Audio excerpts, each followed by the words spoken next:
সূরা ইখলাস কখন পাঠ করলে সাথে সাথে ফলাফল পাবেন ভালো করে বুঝেন।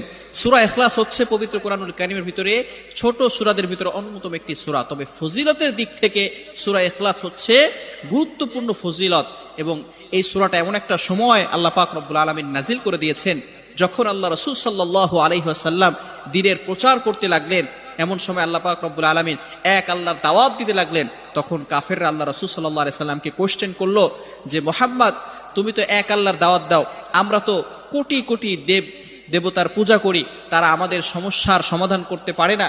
তুমি যে আল্লাহর দাওয়াত দাও সেই আল্লাহ কয়জন এবং সেই আল্লাহর সন্তান আছে কিনা?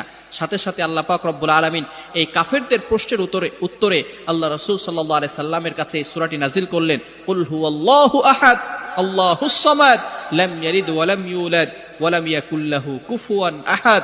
আল্লাহ পাক রব্বুল আলামিন এক, অদ্বিতীয় এবং